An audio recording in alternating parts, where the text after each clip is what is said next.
higher oil prices. It's unnerving, but some of the analysts I've been watching have said, look at the contracts for futures. Backwardation is occurring. That means the future prices of oil months out is actually down.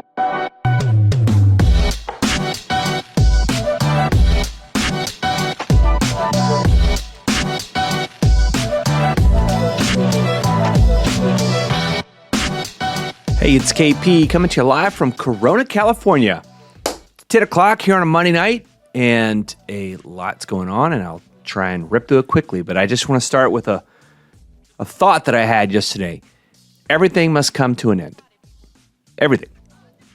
I was reading about the great attractor in the universe, which apparently is, I don't know, maybe some massive black hole that is pulling the closest galaxy to us, which is Andromeda, into the Milky Way, where our galaxies clash in 4 billion years. And then all Earth, life on Earth will end as we know it. Maybe the sun will already be out between 4 and 4.5 billion. And this oil situation in Iran will pass as well. So we can get on from the endless droning of the news, which I just was on the road for quite a bit, and I had a lot of reading to do. And just like the heightened craze in what was written that I'm reading across so many different, just articles and stuff. It's a little crazy, and I get it. If it bleeds, it leads, right? But here's the thing: this conflict will pass, and the supply chain will be back open. I don't know when, and I don't know what the lasting impact will be.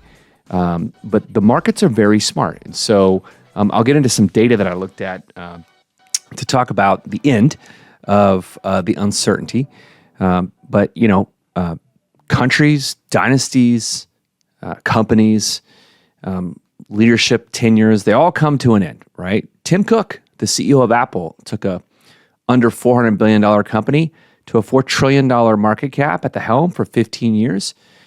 He just announced his official retirement as CEO, which will still be on the board, will be September 1st.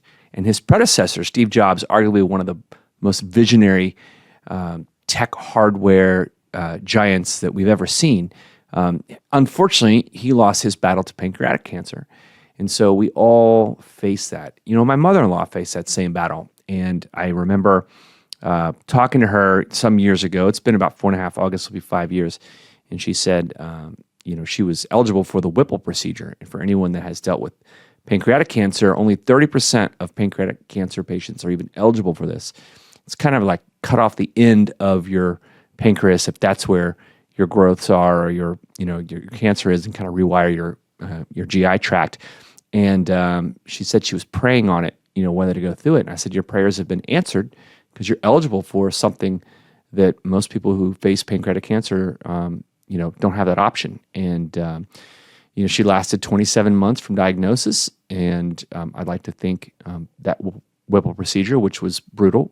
There's many on here in our LinkedIn community have shared their cancer battles and their own with pancreatic cancer. It's a lot to go through. And so while we're back here on Earth and facing our battles every day, I will also resort to the faith and say, this too shall pass. And everything happens for a reason. So higher oil prices, it's unnerving, but some of the analysts I've been watching have said, look at the contracts for futures. Backwardation is occurring. That means the future prices of oil months out is actually down from where we are. That's called backwardation. So I looked at like the August price of oil. It's today $80 a barrel, which is totally palatable. We've been there, done that, and it'll feel better. It is a midterm election year, and so I'm pretty sure this administration doesn't want to have lingering higher gas prices.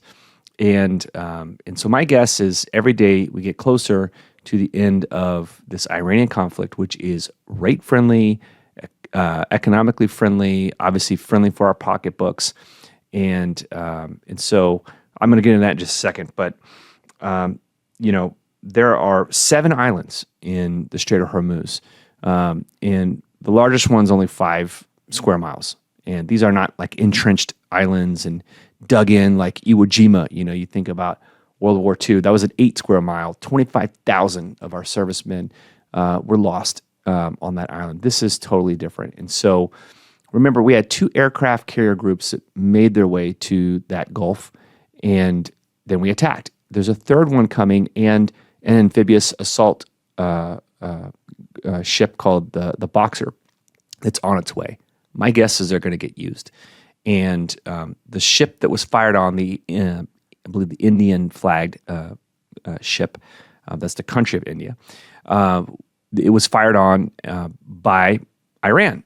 And those 7 strategic islands give the location for rockets and drones and shoulder harness rockets. And so if those 7 are secured, which by the way, if you go back, you really go down this rabbit hole, I won't bore you, we're already 5 minutes in, but the UAE has laid claim in the world court since the 70s that's theirs, and Iran took it, and court dates were set, and Iran just didn't show up. So my guess is a horse trade is coming up. UAE has let us have bases there, and we've been able to stage from there, and they'll probably get their islands back. And so whether the ceasefire is over this week and there are no more negotiations, I still think those islands are going to get taken, because I don't see this thing going any further. It doesn't really work for anyone. And so the bond market seems to have sniffed it out. That doesn't mean that 10-year Treasury yield couldn't go higher and spike higher, but it's peaked. Didn't close anything higher than 444. We've been trading in the 420s, 425 today. 2-year Treasury yield, which is what the Fed follows, that is also a 270 range. So, just right around where the Fed funds rate is. And Jerome Powell, the chair of the Fed, his tenure is coming to an end next month. And tomorrow, his potential replacement, Kevin Warsh, will be getting grilled on the Hill. And it was exciting to be there last week and watching, live votes take place on the Hill. And now they're going to grill him out there in different rooms and different chambers. And so, ironically, 3 weeks ago today, if you guys go back and look at my video from March 30th, I said, is the bottom in on the market? I'm not a financial advisor. I am not responsible for your losses, only your profits. But something happened that day. And one of the things that happened was Chair Powell was speaking at Harvard, and he said, oil shocks and geopolitical events are temporary, and we're looking past that. He said that, right? Much maligned Powell for starting to raise rates too late and saying that inflation is transitory. Well, this inflation is transitory. This is not going to last forever. How long? I don't know. Lasting effect? Not sure. People vote their pocketbooks how they feel in September in the ballot box in November. So my guess is there's a lot of motivation to get this thing done. So purchase business locks are up this month. We're noticing that. Refis are definitely down, and we can see that in the data. But we're still clearing out a really large pipeline. I know our whole industry, I'm speaking for the industry, we're kind of a barometer here as a multi-channel lender of what's going on. It's still busy. And so fundings will be probably slightly down in April, although we have a very favorable calendar. And then we'll see how fast refinances come back in, or else people are, 7Ds. Deployment, gosh, could we not emphasize that as the first D more than ever with all of our troops in harm's way, men and women? Diamonds, diapers, debt, divorce, death, downsizing, all that stuff. People are going to pay the going rate. Now, the lock-in effect I've been reading about in some of these articles, it's not just a rate lock-in effect. It's obviously an equity lock-in effect. And, 40% plus of people own their homes free and clear. Why aren't they moving? It's more expensive to buy the next house, even if the 70s are there. Of course, lowering rates helps that. And, of course, taxes and insurance are higher. So this great attractor, this black hole sucking us into our house, keeps us house locked. So there's rate lock-in, there's house lock-in, there's equity lock-in. And really the only thing that can move the needle writ large is lower rates. And so we'll see if that continues to come. Speaking of the flow of money, it is earnings season. I think Tesla, IBM, Intel, they all report this week. The banks were generally pretty good. And so the flow of money continues.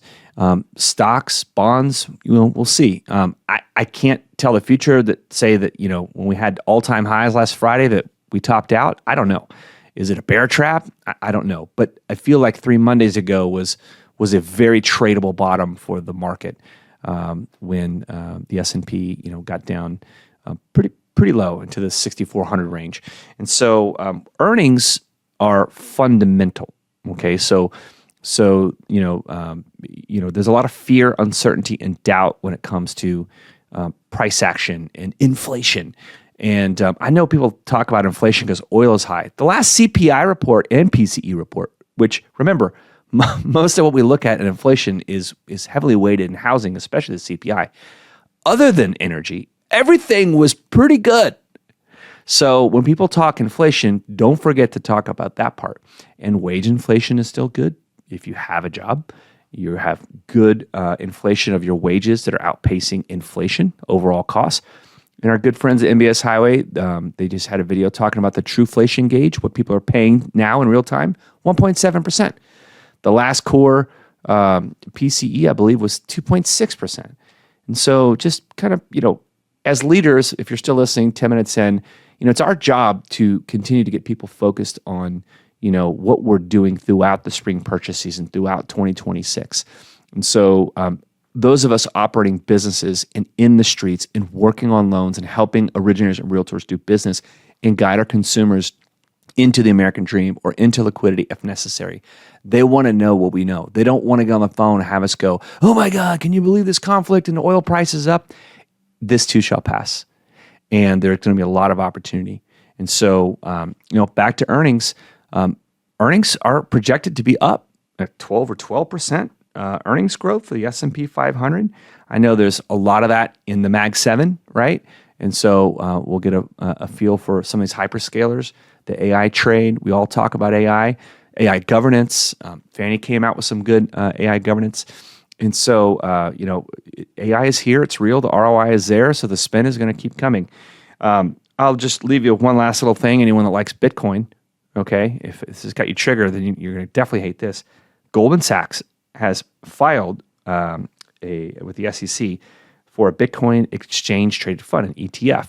It is offering both price exposure and income from options. And that comes just days after last week when Morgan Stanley launched its own spot Bitcoin price. The payment rails are being established. Digital money is being there for good or bad. Conspiracy theorists, put your stuff down below. And whoever Satoshi is that supposedly created Bitcoin, I think they're getting close to finding out who he or she was. A billionaire, that's for sure. Have a good one. Get back to you on Thursday. Cheers. Hey, it's KP coming to you live from Corona, California. Well, it is Thursday night. It's 8:30, and that is earlier than normal, which is a barometer of how busy it is right now. Lock volume is down a little bit, I think, industry-wide, because we saw a little pop higher in rates.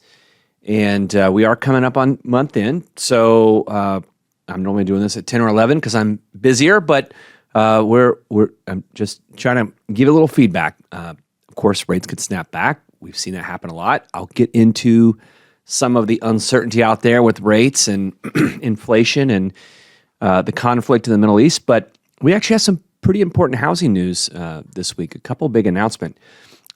There's one that was really below the radar. And so I'm going to touch on it first because I'm just not really reading much about it, except from Kate Berry. She is a journalist. She's fantastic.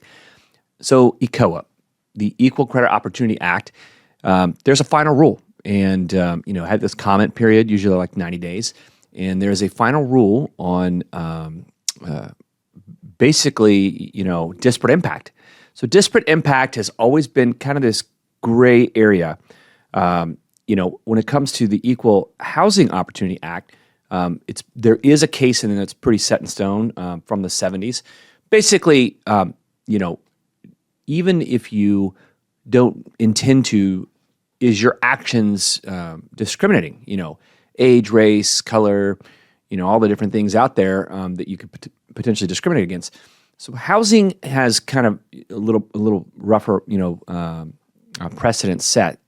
But the ECOA Act is a little different. So anyway, the disparate impact, with this new administration for a year now, let's take redlining, for example, right? If you drew a red line and said, we're not lending in that neighborhood because we don't want to deal with those people or that demographic, or it's an elderly community, we don't want to deal with the elderly, or whatever it is that you say that's, racist, bigoted, ageist, whatever, if you're discriminatory, or even if you don't do it, let's say like you're a bank and you just don't have a physical footprint anywhere near maybe a lower socio-demographic area, your unintended consequences is that group and that area is being redlined. So for example, and we all know there were a couple cases the last couple of years that the CFPB went after.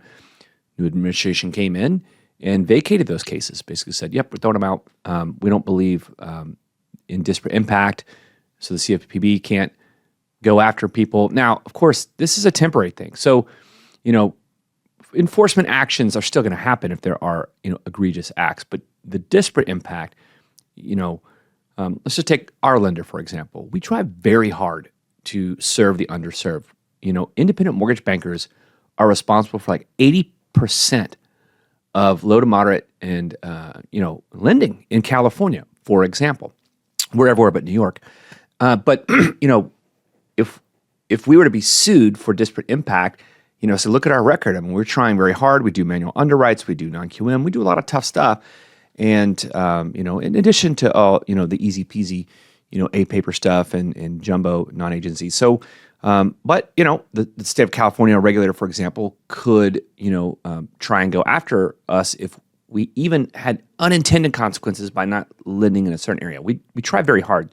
So anyway, there's still a 5-year look back. So even if this administration doesn't do anything for the next, 3-ish years, and you've got 4 years of not getting hammered by, the hammer looking for a nail, whatever you've done the 5 years prior, if there is a new administration and they want to go back to the old way the CFPB was, where they're a little bit, more enforcement action heavy, there's still liability. So I don't think anyone's really going to change how they operate, but and they shouldn't. And I think for those of us lenders that do the right thing and do right by people, we've never had anything to worry about. But it is a pretty big thing. In addition to FHFA, which is the regulator over Fannie and Freddie, they came out and put a little bit more teeth behind this Vantage score usage. That's been out there for 3 years, basically. And so, if you remember Dr. Sandra Thompson, when she was over the FHFA, they said, all right, we're going to do it, we're going to do a buy merge, you're going to compete, all this stuff. Then it got shelved, and now it's back this week. So, here's the thing. Just kind of, there's no history with Vantage. There's no mortgage-backed security capital markets history. And they keep comparing the Vantage 4.0. There was a 3.0, then a 4.0. And, all the data out there in the articles you read talk about, uncovering 36 million borrowers that classic FICO algorithm wouldn't otherwise uncover. I don't know who made that study. I don't know if that's even accurate, but everyone takes it like the gospel. I'm sure someone can point to all that stuff down below. But FICO has a 10T. And the T stands for trended data. And Fannie and Freddie have programmed DU and LP, to take in trended data. And so, now FICO is going to, in that same announcement, the FICO 10T was like, all right, FHFA will elevate that and we'll implement that at some time as well. And so there's basically multiple scoring models. There's still no LLPA, loan level pricing adjustment. So Fannie and Freddie haven't said, if you run a Vantage score and your score is this and your LTV is this and you triangulate that, here's the loan level pricing adjustment. So we can program our pricing engines and then we can give a rate to a consumer and to originators across the channels. That hasn't been done yet, so it's going to take some time too. So it's just a moving of the ball forward. HUD Secretary Scott Turner, who's awesome, great hearing him speak. I think I've heard him speak 4 times now. He's fantastic. Love his energy. Love how we're pulling people out of poverty with what HUD has been doing. They are going to have their announcement coming soon as well. That was also said this week. So a lot of coming soon, a lot of moving the ball down, but there's really not much we can do.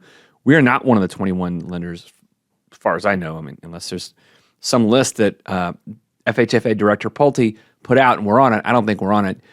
We service some loans, but we sell a good chunk to aggregators, and most of our aggregators aren't set up for us to sell to, whether non-QM or non-agency or even a paper stuff. So it's an announcement. It's moving the ball forward, and can't wait to break bread with the people from FICO at FICO World in a couple weeks.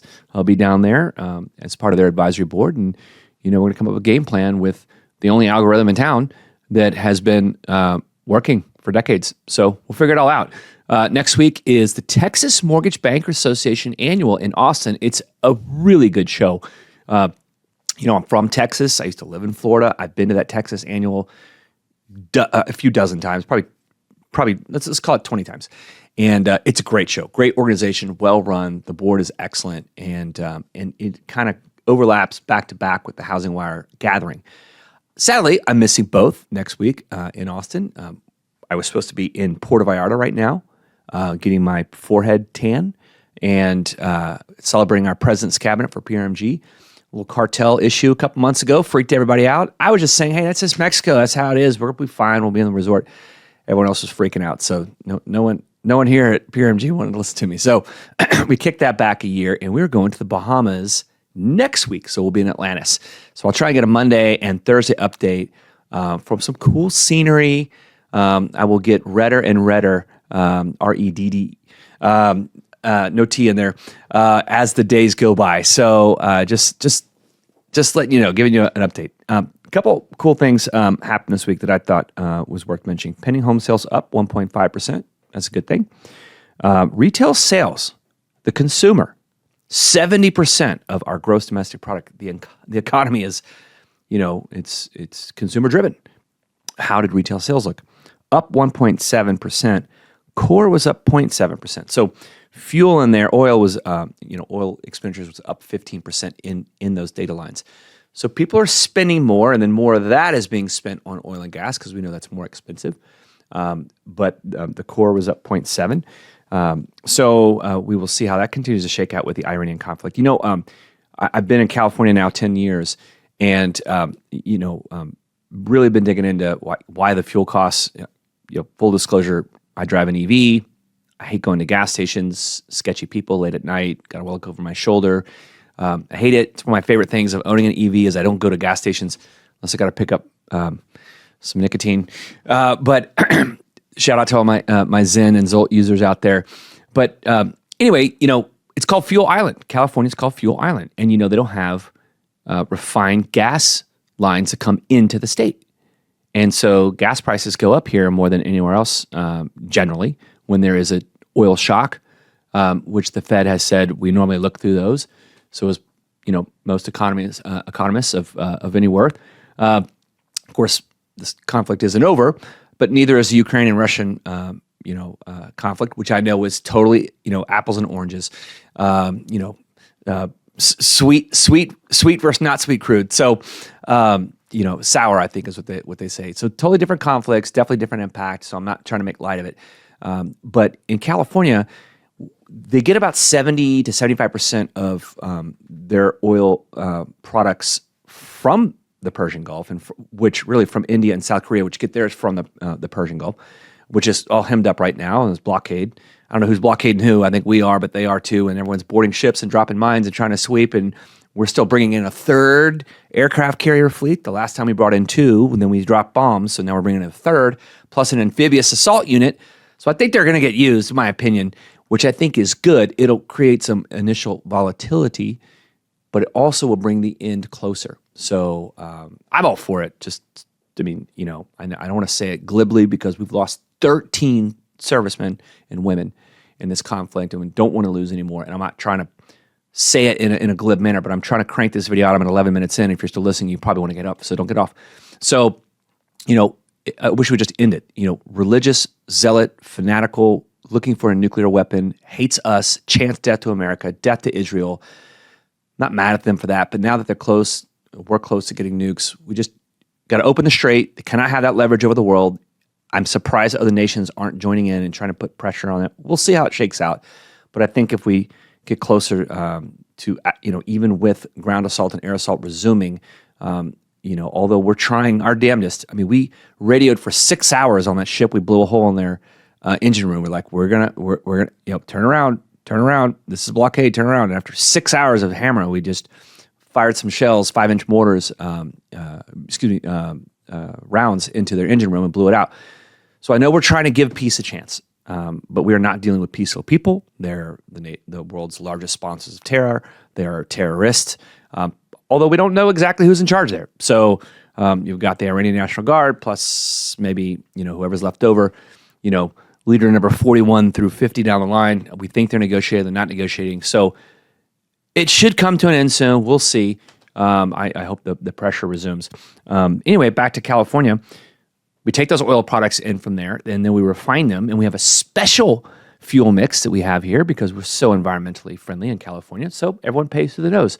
So I read today that Phillips 66 and Chevron or ExxonMobil or whoever, someone's trying to build a gas line to bring in refined products through Arizona. The first one built here in forever. So won't be built till 2028. So they're trying to make some adjustments. So we'll see if that shakes out. I got a Warsh update in a second. It is tax season, and tax revenues for individuals are up. Love the people over at Mizuho. They're fantastic with their data. Personal tax collections are up over $101.6 billion over this time, the same 6-month period, fiscal year 2025. And of course, rebates are up by about $100 billion too. So that's stimulus into the economy. And the red ink, the deficit is actually below. The first 6 months of the deficit is actually below the first 6 months of the deficit for the United States than last year. Yes, some of that is bringing in revenue from, I guess tax collections, from customs and stuff like that. Of course, there's some tariff revenue that we got to refund. So it'll all kind of shake itself out. But, it's good news it's in there. Okay, last thing. We have a Fed meeting next week. We actually have a Fed meeting. Chair Powell's last one, unless, of course, Warsh doesn't get nominated. So the independence of the Fed with Warsh at the head was summarily squashed. So everyone that wrote about, I was threatening the independence of the Fed, you were all wrong, every one of you. Of course, you may say, well, that remains to be seen. But Warsh is a veteran. He's been there. He was there until 2011, I think from 06 to 11. He didn't seem like a pushover. And he's one guy in a board full of different, members that, vote and don't vote. So, and he was pretty hawkish on the balance sheet, and he wanted to get to, he's going to divest his $100 million plus in net worth, and he wants to get to trim mean inflation readings. Throw out some of the highs, throw out some of the lows. Saw a great chart also from Mizuho. It's like 2.4%, 2.3% if you take the trim mean. So I'm not saying Fed rate cuts are on the table this year, but you never know. Have a good one. Cheers. You've been listening to KP Talks Dollars and Cents, a top-rated show for those who want to learn about the economy and mortgage environment. Tune in each week for more episodes, and please leave us a 5-star review on Apple Podcasts and Spotify. Kevin Perenio does not render or offer to render personalized investment or tax advice through KP Talks Dollars and Cents. The information provided is for informational purposes only and does not constitute financial, tax, investment, or legal advice. For more info, follow KP Talks Dollars and Cents on all of our social channels.